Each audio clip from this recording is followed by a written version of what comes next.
Good evening and welcome to Have I Got News For You. I'm Damian Lewis. In the news this week, arriving at the Lib Dem conference, one grassroots activist scans the hall for a friendly face.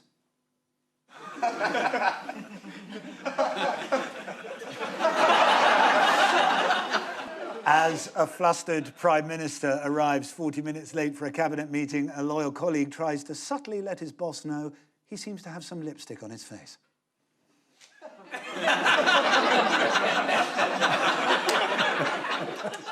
At a birthday party in Moscow, after a leading critic of the regime returns from a celebratory cup of tea with Vladimir Putin, only the family pet can smell the polonium.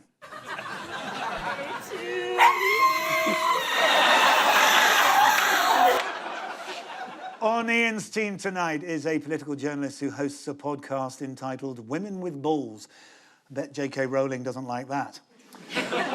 Please welcome Katy Balls.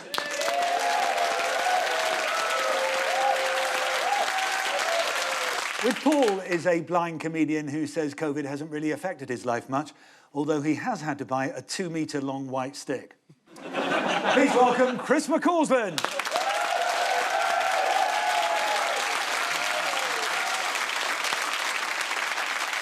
Now, I'd just like to reassure any COVID police who are watching that there is a small, socially distanced studio audience here, as well as some more people in the cinema next door who are watching this on a big screen. Or they say they are, they're probably watching Tenet. And here in the studio, we're all shielded from each other by a Perspex screen. I hope it's not too unsettling for you. Ian, I suppose it's a bit like when you used to buy your bottle of Thunderbird from that off-licence in Camberwell. I feel like I'm prison visiting, actually. We begin with the bigger news stories of the week. As usual, Ian and Katy, what is this all about? So we have the Prime Minister. I think he's attempting to build a cabinet. It's an apprentice scheme which he's going to apply for. I think that's... Students being locked up. This is what £9,000 a year looks like in 2020.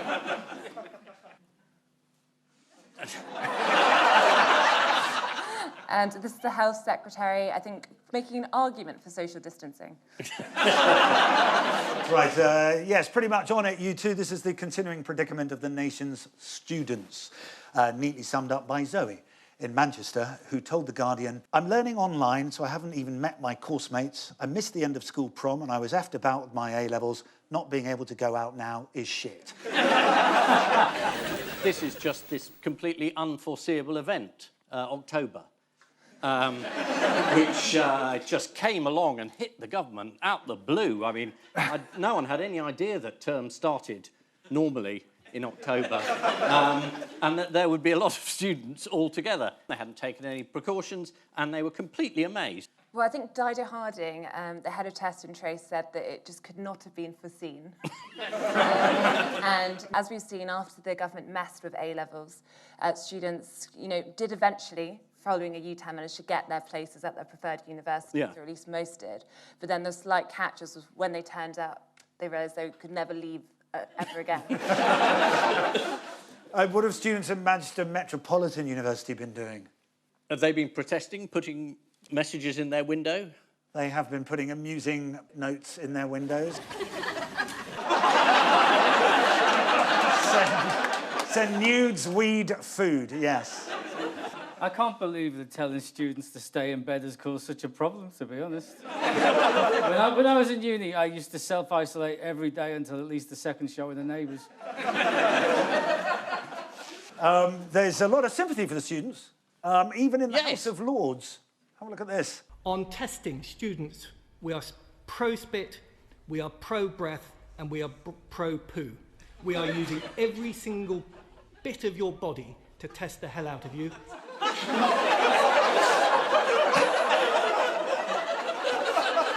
Those are inspiring words, aren't they? Any chance of having printed up on a T-shirt? Gavin Williamson's got a plan to allow students to come home for Christmas. What is it? Is it to take the SNP approach and get the train and then just apologise for it afterwards? There's an SNP MP who's just been caught. You've probably been sitting here. About 10 minutes ago, it was very hot off the press. That's Margaret Ferrier, an SNP MP who's apologised for breaching COVID restrictions. She's now the Prime Minister's special advisor. She positively tested and then decided to get the train home. Yes, that's Having bad, spoken in the House of Commons. So by the time this goes out, she may have been sacked. Though with the current record of politicians being sacked for breaking the rules, what do you think? What's been Boris Johnson's contribution to the well-being of the nation this week? Well, I mean, I do hope, first of all, we're going to take the Director General's advice seriously and not make this one of those boring comedy programmes that goes on about the Prime Minister the whole time. Because, you know, I think essentially we need to get behind him. Yes. That's one way of not getting pregnant, I suppose.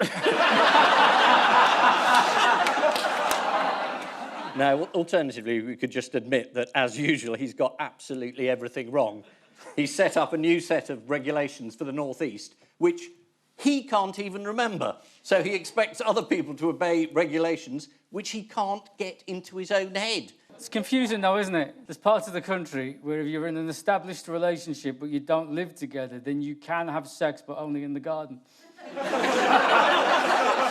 Get caught having sex in the park. What are you doing? We haven't got a garden. We're following government guidelines. Through the letterbox. Boris was asked if you can meet up with 6 people indoors in the North East, and he said no, which is right. You can't unless you're not in the North East, which in case you can. Boris also said you can meet up with 6 people outside, which you can, but just not in the North East, which is where Boris was asked about it in the first place. You got it? I've got it. Has he got it? Nick Forbes, the Labour leader of Newcastle City Council, said, you can't just bluster your way through situations like this. Nick, have you not been following his career? And who else has been breaking COVID rules apart from Margaret Ferrier?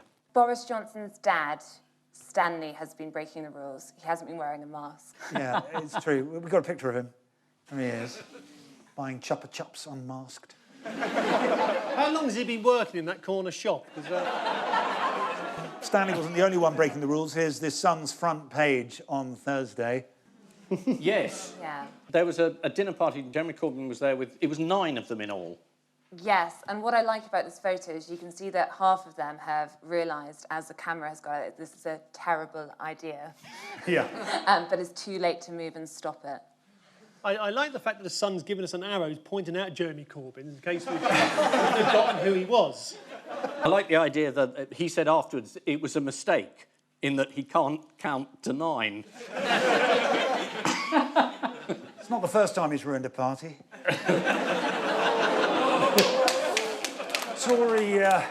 Don't clap out of sympathy, it sounds terrible. Tory backbenchers and your magazine, Katy, are giving Boris Johnson a bit of a hard time at the moment. What do they want? I think they want him to probably, A, know the rules, and 2, have a bit of a grip.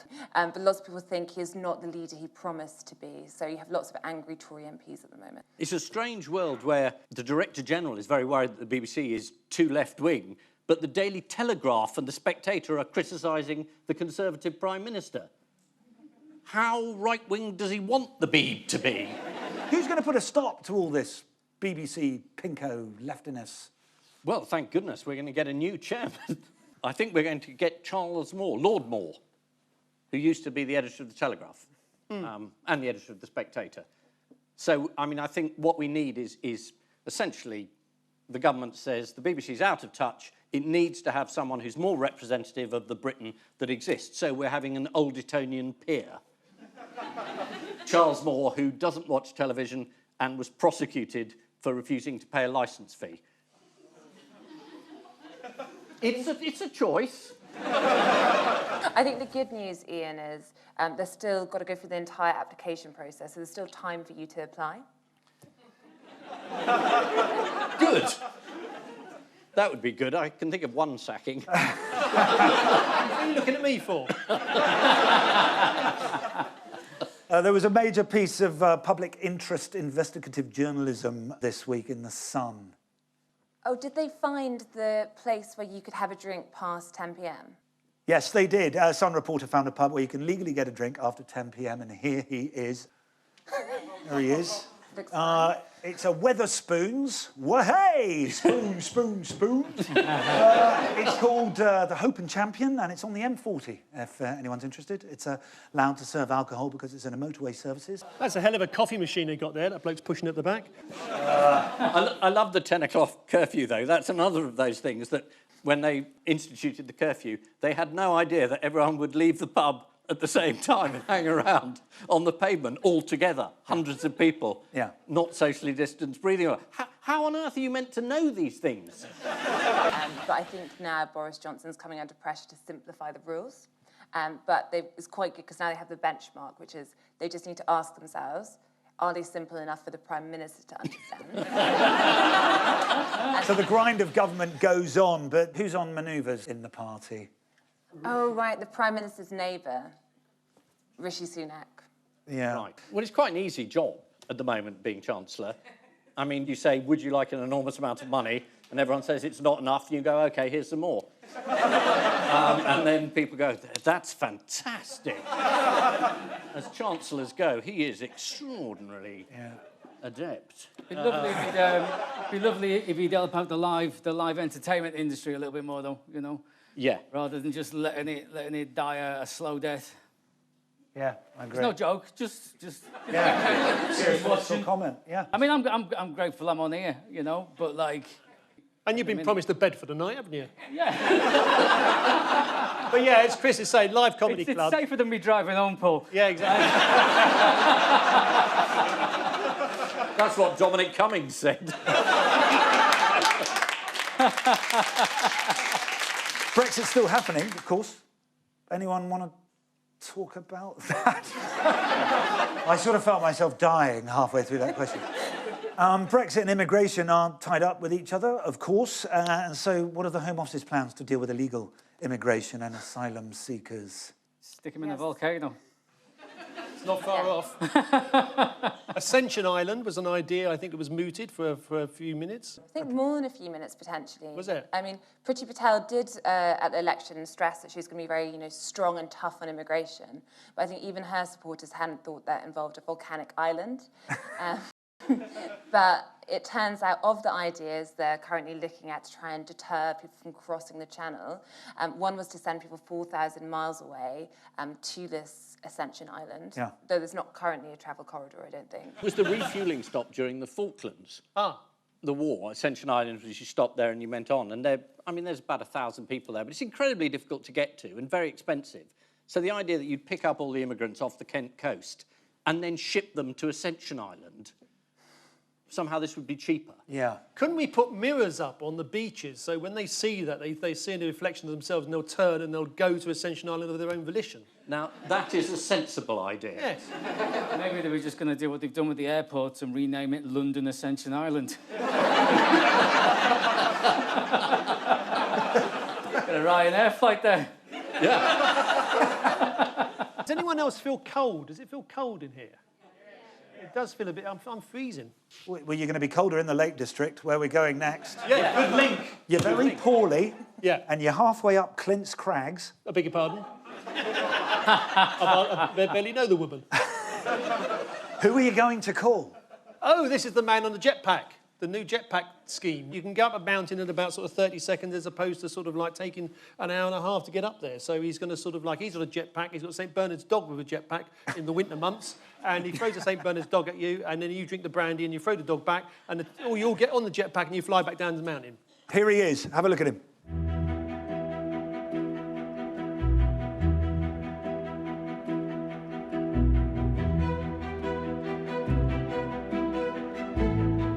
Amazing. Although his first patient suffered third-degree burns when he landed on it. I think you should give people who've been to the pub one of those. Watch the skies at 10:05. This is the enforced isolation of thousands of students. There is, however, some good COVID news on the horizon, as a group of top Oxford University scientists are confident that they are just weeks away from working out what the lockdown rules are in Newcastle. One poor 19-year-old girl says she has been stuck in Inverness for 2 weeks now and just wants to get back home to Southampton. She's not a student. That was her nearest COVID test. Also this week, the Home Office have been criticised over leaked plans to keep asylum seekers away from Britain. Priti Patel was very keen on the idea of dumping asylum seekers in the middle of the South Atlantic, but after civil servants objected, she compromised and said it could be on an island. Paul and Chris, take a look at this. Yeah. Donald Trump clapping himself and making sort of gestures with his arms. Then we're going to Joe Biden, who seems to be sort of hearing music that only he can hear and dancing to. They're now searching for Donald Trump's moral fibre. They're looking for it in a laboratory. Okay, so it's the debates. Yes, this was the first presidential debate, which was basically two angry old white men shouting at each other about what's wrong with the world. We're back in Wetherspoons. They didn't get round to the world. They just slagged off each other. Well, you've got to accept that Trump was the one that set the tone for this. Yeah, I do entirely, but I just think it used to be that the Democrats said, if they go low, we'll go high. And this year they think, let's both go low. Trump praised a far-right group called the Proud Boys, telling them to stand by. A couple of days later, he said he'd never heard of them, even though he'd been the one that had mentioned them first. Yeah, I think the bleach has gone to his head. I watch a lot of CNN, and I didn't watch the actual debate go out, but I watched their reaction immediately afterwards, and they were stunned and horrified. And well, you're going to love this then, because you know all about what Jake Tapper called it, which was this. Yes, yeah. A hot mess inside a dumpster fire inside a train wreck. Dana Bash came up with this refreshing angle on the extraordinary debate. I'm just going to say it like it is. That was a shit show. She could have been describing any moment from the past 4 years, of course. A lot of people have said that the real losers are the American people, but not all of them, because a lot of them did vote for him. You get the leaders you deserve, but you've got to be careful of throwing stones in that particular glass right now. Shall we have a look at some of these highlights, because they're pretty, yes. They're the pretty highlights, stunning, jaw-droppingly unpresidential moments here. Absolutely. It's your administration. That's not an idea. Everybody in your administration tells you the truth has a bad idea. Can I tell you what? You have no ideas that are... I never said it. Okay. That is what he did. Sir, you're done in this segment. He called the military stupid bastards. I did said not it on say tape. He said stupid bastards. Please, sir, stop. It literally sounds like you're playing two separate programs on the two tellies. The Commission on Presidential Debates, which sponsors and produces the events, made clear that they are now looking at additional tools to maintain order for the next debates. What bigger tools could they find? Surely they could just mute the microphones. This is one of the things they're talking about, because there's no good at coming up with a set of rules. Trump's not going to obey them. Yeah, all the breaking the rules. That's how he's got where he is. Yeah. And not paying taxes. You know, it's all the same pattern. And the thing about Trump's taxes should have come up. I mean, the President of the United States has paid no tax. He's avoided paying tax deliberately for most of his whole career. 10 out of the last 15 years. And for 2016, 2017, he paid $750. He's paid more to a former porn actress than he has paid into the American tax system. Yeah. Because of COVID, there was no audience at the debate. How does Biden like to ensure he usually receives a good reception from a crowd? A video emerged this week of him making a speech to US troops in 2016. Let's have a look at Biden's unique method of warming up the crowd. Understanding what you may hear about me, I have incredibly good judgment. One, I married Jill. And two, I appointed Johnson to the Academy. I just want you to know that. Just clap for that, you stupid bastard. Donald Trump demanded that the 77-year-old Joe Biden take a drug test before the 90-minute debate by giving a urine sample. Biden refused until just before the end, when he couldn't hold it in any longer. The Trump campaign also said that Biden would be being fed lines through an earpiece, which Biden furiously denied, though at one point he did tell Trump, "Shut up, I can't hear somebody else think." Come on, clap for that, you stupid bastard.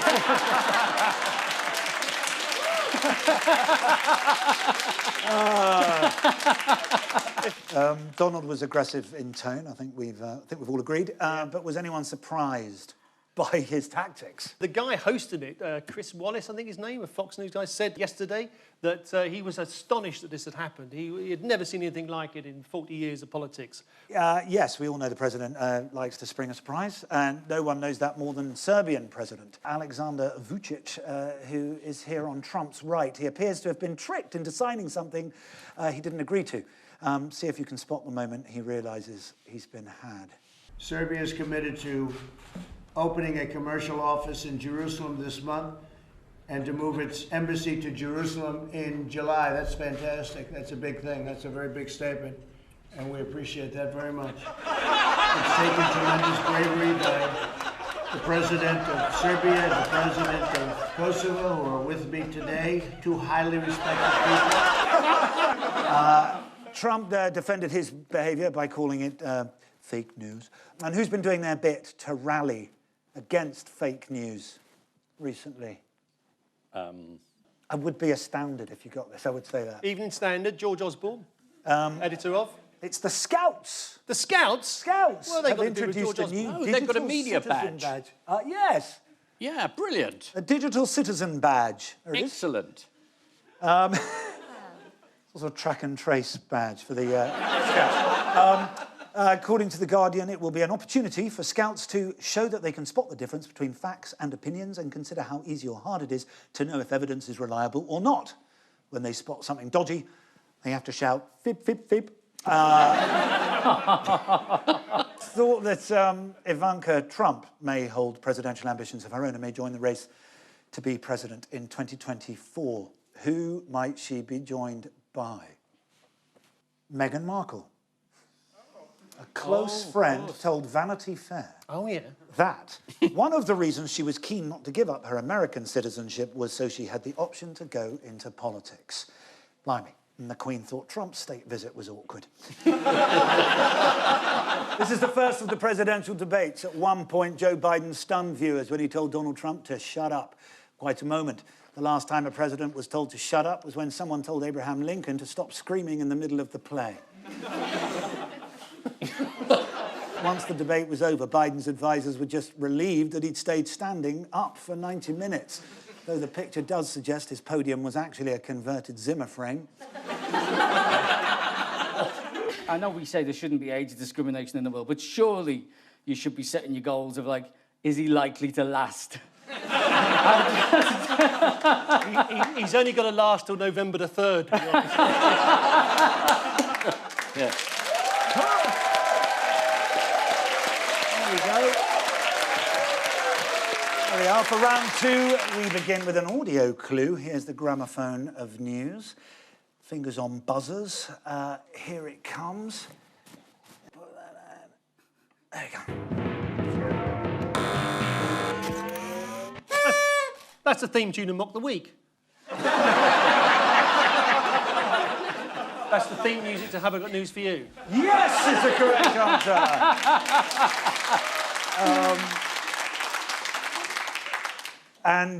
Yes, as that really wasn't the first question, was it? Have I Got News For You celebrates a significant anniversary. As a nod to the show being on for 30 years, shall we have a quick quiz about what was happening in 1990? Jesus. As you've got the prop, yeah. Yeah. When was you born, Katy?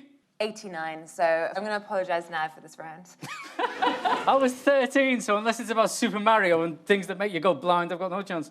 I want you to tell me who is this and what was their great achievement in 1990. I don't promise you that it will be easy, and I don't promise you that it will be quick. That is John Major. He'd just taken over from Margaret Thatcher. She was Prime Minister when this show started. After she'd been Prime Minister for, 11 years, and she couldn't take the pressure of a weekly topical quiz show on BBC Two. So she left, and John Major became the Prime Minister. That is the correct answer. And what did he then do on television? He was the first person to do it. He introduced the Cones hotline. He delivered the budget live on TV. Do you want to see a clip? No. Nah, it's too dull. Too dull. In the same week, Have I Got News For You aired. It was also the first episode of which groundbreaking sitcom? Ooh, do I buzz or just say it? Was it One Foot in the Grave? Was it Men Behaving Badly? Hi, oh honey, I'm home. Oh, yes, BS. Let's have a look. Well, honey, I'm home.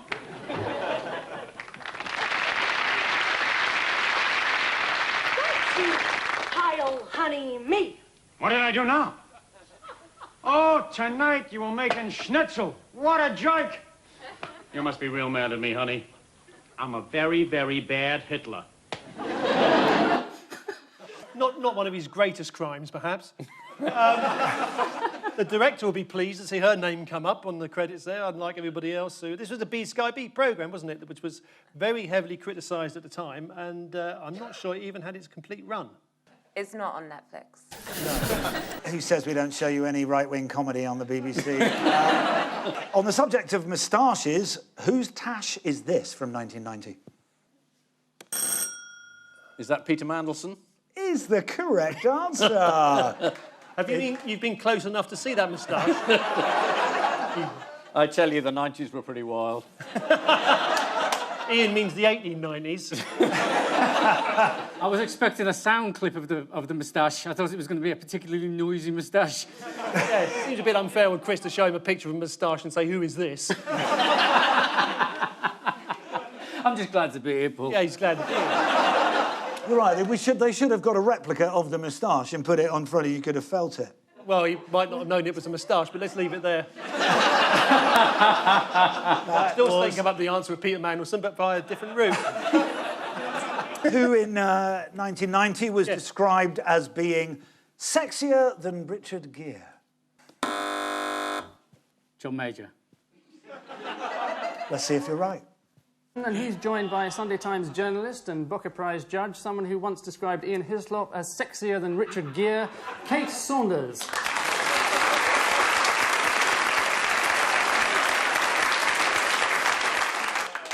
Blimey, I owe her. Who is this, and what was their great achievement in 1990? It is not merely stunned, it has ceased to be, expired, and gone to meet its maker. It was Mrs. Thatcher making a joke, which only happened once in 3 decades. I mean, I wasn't there to remember it, but back in 1990, you clearly had, Tory government, 10 years or so in power. You had a Tory leader with a very difficult backbenchers, knives out to get them, and the economy going down the pan. So it feels good that we've moved on so far. Yeah. Who wants to play a quick game of what was Maggie up to? I'm going to show you a picture of Maggie in 1990, and all you have to do is tell me what was Maggie up to. Here's the first one. Being a There you go. There we are. I mean, I can't see the picture, I'm just guessing, but I think I'm probably... There speaks a proud Liverpudlian. Yeah. I think to give the editor something to do, that would wake him up. He looks like she's blowing something up, sort of like pressing down on something, or is she riding a cow? She was flying a kite with President George Bush.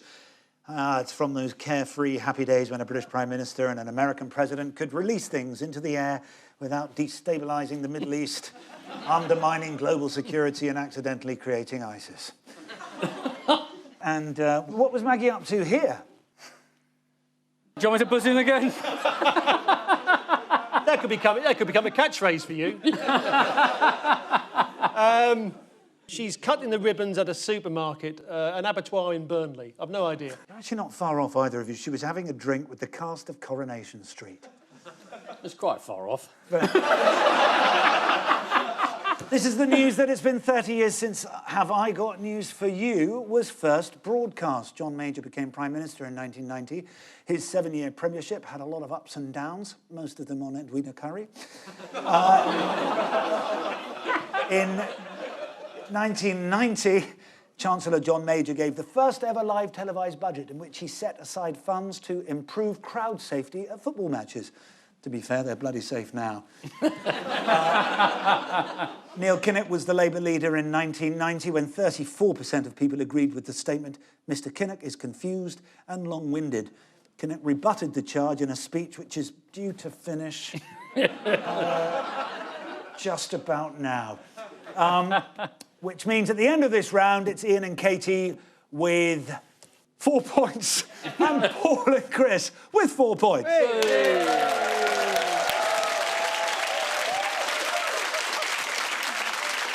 Time now for the odd one out round. Just one between you this week. Your 4 are Emily Maitlis, Alan and Elaine from Wales, Matt Hancock and the Duke of Gloucester. Out of that 4, Elaine's the only one who's got any teeth.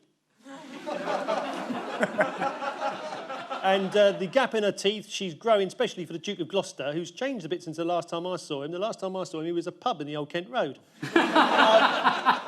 What's that? What, Elaine and who? Did you say who is that? Alan. They broke the internet with their old telly. Oh, yes. Did they? Yes. It was giving off such levels of radiation or electrical interference that it broke the internet for the whole village. What is the scientific explanation for this? How can a TV being turned on knock the internet out? I'm an actor, Paul. You've kept that quiet. I've got a connection between 2 of them. Go on then. I think. Yeah. Emily Maitlis accidentally called Hull hell. She meant Hull. Satan was furious. Matt Hancock got the Duke of Gloucester. Marcus Rashford's name wrong. So there's 2 people getting things wrong. And it was their fault, but the pensioners, it wasn't their fault, it was the fault of their telly, so they're the odd one out. So close. They've all embarrassed themselves on TV, apart from a couple in Wales who embarrassed themselves with a TV. Alan and Elaine recently discovered that every time they turned on their TV in the morning to watch Piers Morgan, it would knock out the broadband for the entire village. Where can you get a TV like that? How quickly did they cotton on to what was happening? It's like a year, wasn't it? It took 18 months. And ABC presenter Emily Maitlis, whilst introducing former Health Secretary Alan Johnson on Newsnight, she had an unfortunate slip of the tongue. Let's take a look. Labour's former Health Secretary Alan Johnson joins us down the line from hell.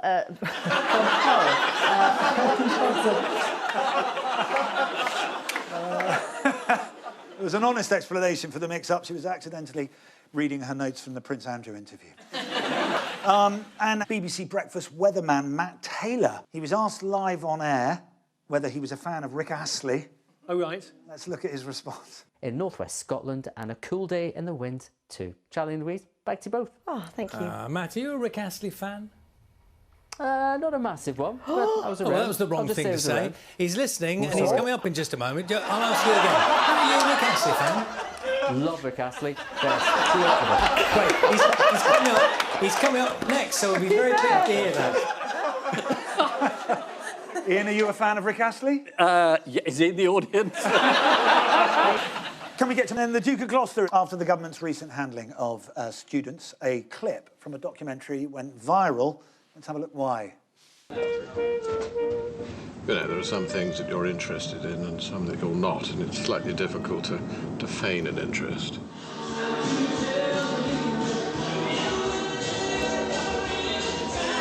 And is this an insulated roof or is it drum when it rains? For anyone wondering about the answer to the question, it was, yes, sir, the roof is insulated. Not as much as you are from real life. And then Matt Hancock managed to publicly embarrass himself. How? I just don't know how long you've got. It's been a very, very long year. Want Ian to give his answers in alphabetical order, or...? Shall we have a look? Yeah, of course the testing is important, but the first line of defence is people following the social distancing rules and self-isolating if that's what's necessary. Matt Hancock, Health Secretary, thank you for your time with us this morning. It's very good to have me on. Thank you very much.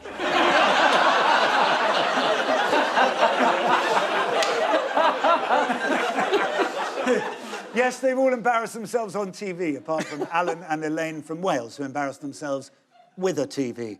One second-hand TV wiped out the internet in an entire Welsh village. Engineers walked around the village trying to locate an electrical buzzing noise, which is really annoying for Mrs. Jenkins at number 37, who was trying to enjoy herself while her husband was away. Have you checked that there isn't a Mrs. Jenkins living at number 37? No, you haven't, have you? I know their husband's been away, though. Time now for the Missing Words round, which this week features as its guest publication, the Horsham Amateur Radio Club newsletter. We start with, the Illinois man has kept Richard Nixon's what for 60 years? Beard. Suit. Sweat. Sweat, yes, I bet that's right, because this will be the Kennedy debate where he sweated a lot. I bet Ian's right, it is sweat, isn't it? Unfinished sandwich in his freezer. This is Steve Jenn, who proudly boasted this week that he has kept Richard Nixon's half-eaten sandwich in his freezer for 60 years. Describe the sandwich to me, Paul. OK, well... It's grey. Actually, it's not the oddest thing in his freezer. That's his mum's body. Next, we've got BBC's decision to roll out what comes as a surprise to what? BBC's decision to roll out questions about the news in 1990 comes as a complete surprise to guests on Have I Got News for You? We were 13 at the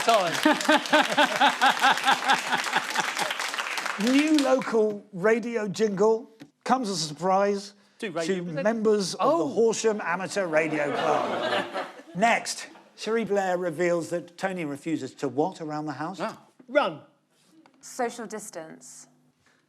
Skip. It's help. Do the cleaning. Ian, is the correct answer. Cherie Blair made the shocking admission this week in an interview on Times Radio saying, I'm afraid housework and cooking have never been high on his agenda. He has opened the cookbooks and loves looking at the pictures. It's true, Tony Blair doesn't do much housework. In fact, the only time he really cleans up is when he makes a speech. Or does some PR for a murderous dictator. There's the balance. Tony Blair never gets involved in washing up or drying the dishes, mainly because whenever he tries to deal with a rack, it ends in disaster. That's true, that. Next, man sets new land speed record using what? Rocket-powered B-Day. Yeah. I mean, general ballpark. Car. It was a bin. Car? Is the correct answer. I'm going to give it to you. Wheelie bin. Man sets new land speed record using his wheelie bin. This is Andy Jennings from Swindon, who this week set the world record for the fastest wheelie bin.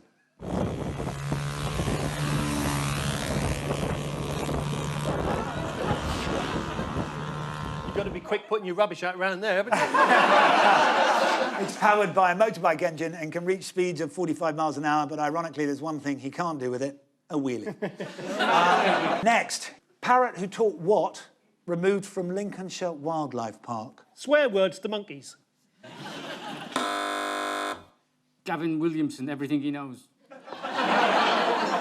Parrot who taught algebra to ocelots. Stay on your first answer because you had half the answer. Oh, OK. Parrot who taught swearing to visitors, to children visiting, to monkeys, to toads. Is the correct answer in there somewhere. Parrots who taught the other parrots to swear at visitors. Removed from Lincolnshire Wildlife Park. Margaret Thatcher. That's a waste because they're not going to use him saying so I don't want to bother saying that. This week, the Wildlife Park revealed it had to separate a group of grey parrots after one of the birds taught the others how to swear at tourists.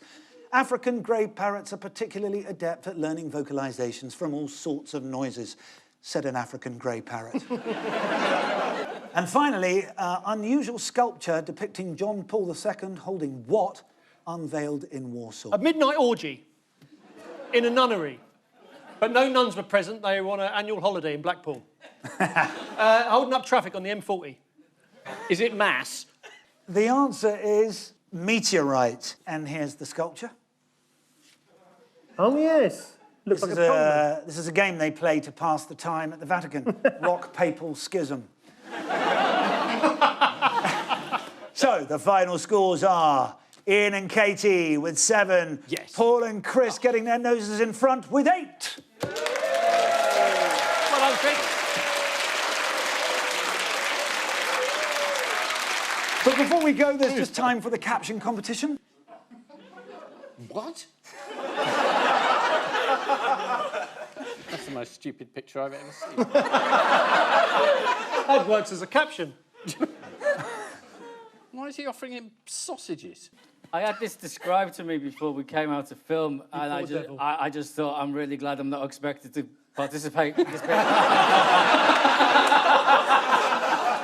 Next. I'm shooting the rabbit. What's your excuse? On which note, we say thank you to our panellists, Ian Hislop and Katy Pauls. Go back. Go. He's got more. No, I don't know. No, it's a dementia joke, so it wouldn't be funny. One move and the cat gets it, but no, it doesn't matter.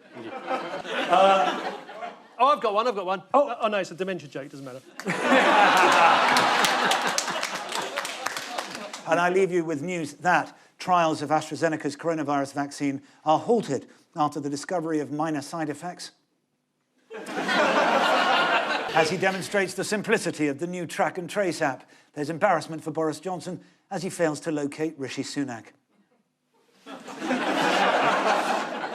And in Westminster, one man fights a losing battle against a dodgy prawn biryani. Good night.